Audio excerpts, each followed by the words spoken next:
The sixth lesson is found in Isaiah chapter 2, verses 1 through 5. The word that Isaiah, son of Amos, saw concerning Judah and Jerusalem.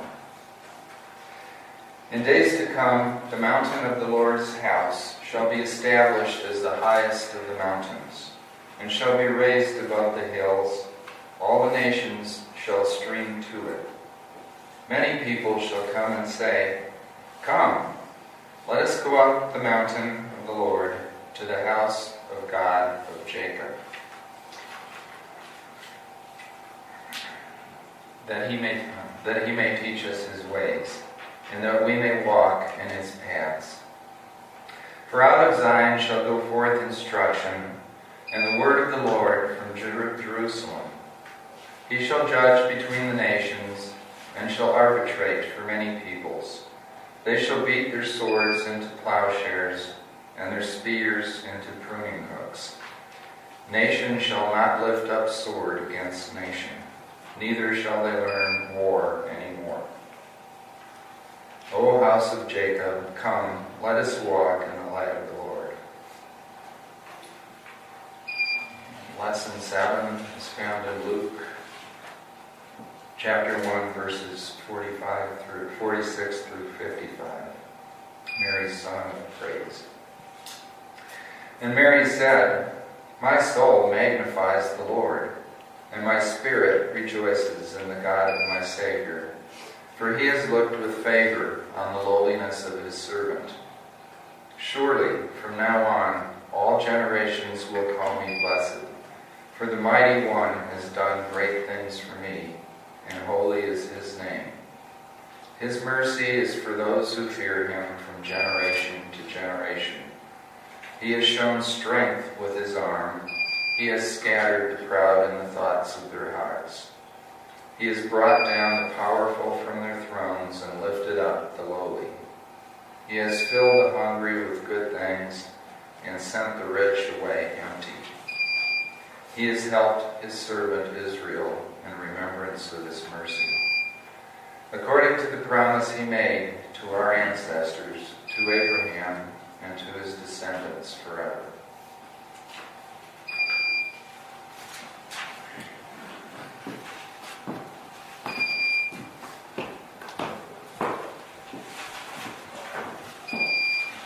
Been reading the last few weeks from this book, The Best Christmas Pageant Ever, by Barbara Robinson. So here's another excerpt. This is related to Mary and Joseph and the baby being born in the barn. Mother said, "It was perfectly disgraceful. I never thought about it much. You hear all about the nice warm stable and all the animals breathing and the sweet-smelling hay, but that doesn't change the fact that they put Mary in a barn. Now it's clear to me that deep down those herdmen have some good instincts. After all, this bothered them. My father said he couldn't agree. According to you, he said, their chief instinct was to burn Herod alive. No, their chief instinct was to get Mary and the baby out of the barn. But even so, it was Herod they wanted to do away with, and not Mary or Joseph. They picked out the right villain, and that must mean something." Maybe so. My father looked up from his newspaper. Is that what finally happened to Herod? What did happen to Herod anyway? None of us knew. But the Herdmans, they went and looked him up. They went to the library that afternoon, all 6 of them, and they told Mrs. Gravener they wanted library cards. Usually when anybody told Miss Gravener they wanted a library card, she got this big happy smile on her face and said, "Good, we want all our boys and girls to have library cards." She didn't say that to the Herdmans, though. She just asked them why they wanted library cards. "We want to read about Jesus," Imogene said. "Not Jesus," Ralph said, "Herod." Later on, Miss Gravener told my mother that she had been a librarian for 38 years and loved every minute of it because every day brought something new and different. "But now I might as well retire," she said. "When Imogene Herdman came in and said she wanted to read about Jesus, I knew I'd heard everything there was to ever hear." At the next rehearsal, Mother started again to separate everyone into angels and shepherds and guests at the end, but she didn't get very far. The Herdmans wanted to rewrite the whole pageant and hang Herod at the end. They couldn't stand that he had died in bed of old age. It wasn't just Jesus he was after, Ralph told us. He killed all kinds of people. He even killed his own wife, Leroy said. And nothing happened to him, Imogene grumbled. Well, he did die, didn't he? Somebody said. Maybe he died a horrible death. What did he die of? Ralph shrugged. It didn't say. The flu, I guess. They were so mad about it, I thought they might quit the pageant. But they didn't. Not then and not ever. All the people who kept hoping that the Herdmans would get bored and leave were out of luck. They showed up at every rehearsal right on time and did just what they were supposed to do. But all along they were still Herdmans. Since none of the Herdmans had ever gone to church or Sunday school or read the Bible or anything, they didn't know how things were supposed to be. Imogene, for instance, didn't know that Mary was supposed to be acted out in just a certain way, sort of quiet and dreamy and out of this world. The way Imogene did it, Mary was a lot like Mrs. Santoro at the pizza parlor. Mrs. Santoro is a big fat lady with a skinny little husband and 9 children, and she yells and hollers and hugs her kids and slaps them around. That's how Imogene's Mary was, very loud and bossy. Get away from the baby, she yelled at Ralph. And she made the wise men keep their distance too. But the wise men didn't know how things were supposed to be either, and nobody blamed Imogene for shoving them out of the way. You got the feeling that these wise men were going to hustle back to Herod as fast as they could and squeal out on the baby out of pure meanness. And they did think about it too. What if we didn't go home by another way, Leroy demanded. What if we went back to the king and told on the baby, told where he was and all? He would murder Jesus, Ralph said. Old Herod would murder him. I thought about it later, and I decided that if Herod, a king, set out to murder a baby, Jesus, a carpenter baby, carpenter's son, well, he would surely find some way to do it. So when Leroy said, what if we did go back and tell on the baby? Well, it gave you something to think about. No Jesus ever. I don't know whether anybody else in the pageant got this flash, but I sure did. I'm not sure what the future holds, but in God's kingdom, everything looks different. The Herdmans in the best Christmas pageant ever are really getting to the bottom of this whole Christmas story, aren't they? They're understanding it in a way that all the other children in the church don't exactly understand about insiders and outsiders and who those people are in this story. They really understand that the baby Jesus might be the main attraction, but he's clearly an outsider in this story. He's in danger. They would love to sock it to those who put him in a barn. They get how perilous this whole time must have been for poor Mary and Joseph, and the dangerous circumstances they find themselves in. They understand in ways that the other children couldn't possibly the threat of Herod, and they're clearly disappointed that no one at the church, the insiders, seems to know what happened to Herod or care.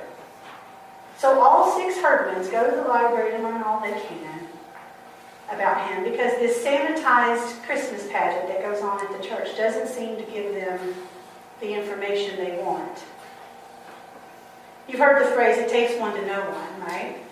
In this case, in the Herdman's case, it takes an outsider living on the edge to know an outsider living on the edge. They truly understand the grittiness of this real Jesus story, and they're horrified, and yet they're transfixed. I'm not sure what the future holds, but in God's kingdom, everything looks different. In Isaiah that Mike read for us, you hear, God will judge between the nations and settle disputes of mighty nations. Then they will beat their swords into plowshares and their spears into pruning hooks. Nation will not take up sword against nation. They will no longer learn how to make war. Come, house of Jacob, let's walk by the Lord's light. This famous passage suggests to us that it's God who can create peace on earth and God who can settle disputes, but it also lets us know clearly that we're the ones called to do such justice work. God relies on us to listen to the story and the call. God relies on us to not take up sword against nation and act accordingly to create peace. I'm sure the herdmans, who were filled with chaos and rabble-rousing, would have a few questions about this scripture. I mean, do they have any clue what it means to not lift up sword against nation or hand against each other?